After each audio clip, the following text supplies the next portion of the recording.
Hello again, welcome to South Tonight, coming to you from Blackwater Castle in Castletownroach in North Cork. And as castles go, this is one of the best kept secrets around, and I'll be finding out a little bit more about this wonderful place later on when I'm joined by the proprietor Patrick Nordstrom. Now though, first up, on a financial note, we're going to be discussing right now what protection policies are available to take out when getting a mortgage, and Gerry Owens is here to advise us on that. Hello Gerry. Martina, how are you? Very good, thank you. Now, in terms of protection policies, there are some that are necessary and there are others that are optional. Can you explain the difference to me first? Okay, no problem. When someone buys a mortgage under current legislation, you must put in place a life protection policy, such that in the event that you die, the loan is paid off. In addition, you must also put a protection policy in place to cover repairs to the property in case it's damaged. We have had people who've gone out for a Saturday afternoon to come home and find the house completely burnt out. So you need to have a policy in place that will rebuild that policy, as we say in the industry, to reinstate the property back to where it was before the damage occurred. So that's known as home insurance, That's really? home insurance, exactly. Okay, and then the other one is life assurance. Life assurance. But in life assurance, there are different policies one can take, either to include or not to include serious illness cover. And what serious illness does is, if somebody is diagnosed with a specific illness that's listed by the life company, then the loan balance can be completely repaid. Or they could take a level of protection. It may not necessarily cover the full mortgage. They might take a limited amount of serious illness cover, but not to cover the full mortgage. Just in the event that if an illness happened, they would have a chunk of money that they can use to maybe either pay off part of the mortgage or to seek medical assistance. All right, and what kind of feedback do you get in your line of business in relation to that? Do people say, no, I'll be grand, or are they being more cautious? People are being more cautious, and certainly the industry is becoming certainly more instructive in explaining to people exactly what is involved in these policies. And you can have a level term cover where the cover remains for the full term of the mortgage, or you can have reducing balance. Now, the reducing balance is the cheapest, but it isn't necessarily the best policy. And again, it is a matter for each individual to discuss this with their provider to make sure they're buying the policy that suits them and their needs. And would you find that maybe people who are age 20 or in their 20s are less likely to go down that route than maybe older people who consider illnesses as being more of a serious option? It depends. And in some respects, what can influence some people is that they'd hear of somebody they know who has suffered an illness or who has died unexpectedly. And then it brings it home that, look, this is a 35-year term maybe for the mortgage. So I need to put the protection in place now. You can't close the door when the horse is bolted. Are there other kind of policies then as well besides that? There are, and certainly in the current climate, one policy that's become particularly of issue is payment protection policies. Now that's different to income protection policies. It's a payment protection policy. And what it does is, people sometimes will be out of work for a very short period of time. It might be only 6 months. And in that 6 months, this policy will pay the mortgage payment for those 6 months. Now generally they're for 12 months, they could be for 2 years, they could even have a limited serious illness cover in that as well. But generally speaking, it's a policy that would last for 12 months per event. Now, you could have somebody who was out sick, could claim for 6 months on that until they recover. And then 6 months later, they could be in a redundancy situation and they'd claim under that. That's a separate event. The one thing that they must be very careful about, though, is it doesn't cover pre-existing events. So if you had a bad back and you had a previous injury and then you claimed under the policy, well, that won't work because that event was pre-existing buying the policy.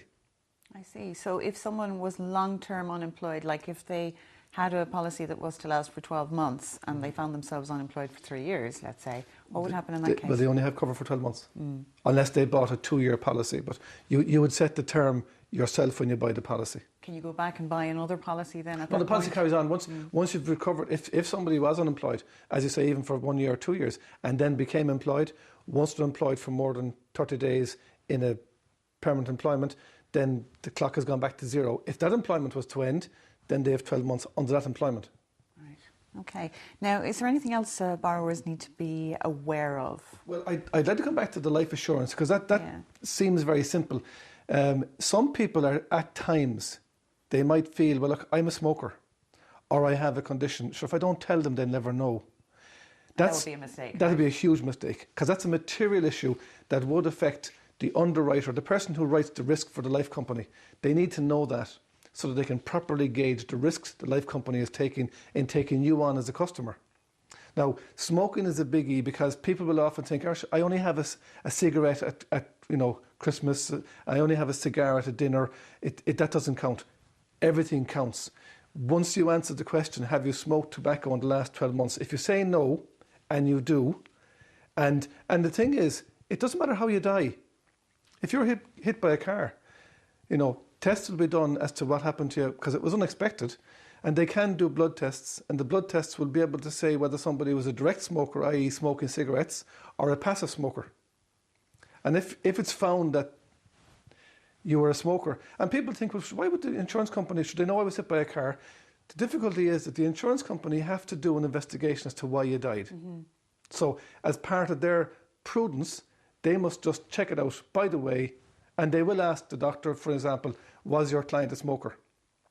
So that's one source of information. But even if the doctor didn't know, and they have tests done just to see they may do toxicology tests as part of of the crash, because was the person under the influence? Were they under drugs? Who knows? Sure. So therefore, tests are being done, and the information is available. So medical reports will be sought. And if you've lied, it's null and void then. If the insurance company find out that, look, this person was a smoker, then the policy is then void. All right. And is age a factor in terms of the price of taking out these payments? If you are older, will they be more expensive? Obviously, yes. Yeah. I mean, a younger person would have longer life expectancy, and therefore their policy is cheaper. And that's why we say to younger people, when you're young and you have full health, it's a great time to buy life assurance because it is going to be cheaper. Whereas when you're older, it does cost more because the life company is saying, well, life expectancy is maybe to 84 years of age. If you take it out at 50 years of age, technically they say you have 34 years to live. Okay, so as you get older, life assurance becomes more expensive. All right, and just finally, what happens if you're in arrears with your payments anyway and you need your protection policy then to kick in? Now, in terms of life assurance, I'm glad you asked that question.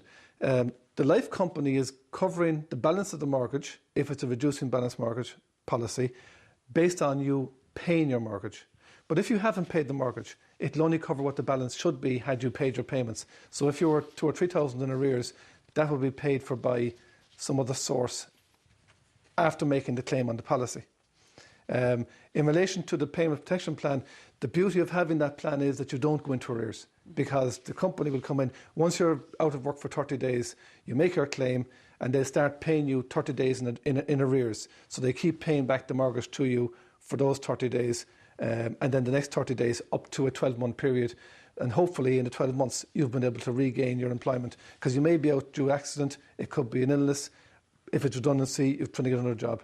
All right, and I know I was going to talk to you a little bit more about the property insurance as well, but I think we're going to have to leave that for the next day. But you will be back with us again next Monday. That's Gerry Owens from Mobile Mortgages. And if you have any questions indeed for Gerry, send us an email to info@channelsouth.ie. And thanks very much for being with us once again on the show. Now, we're here in Castletown Roach in North Cork all this week for South Tonight. And in the most gorgeous castle you can imagine. It really is lovely. It's called Blackwater Castle. And I'm going to be meeting the proprietor, who's called Patrick Nordstrom, and that is coming up in part 2 of the show.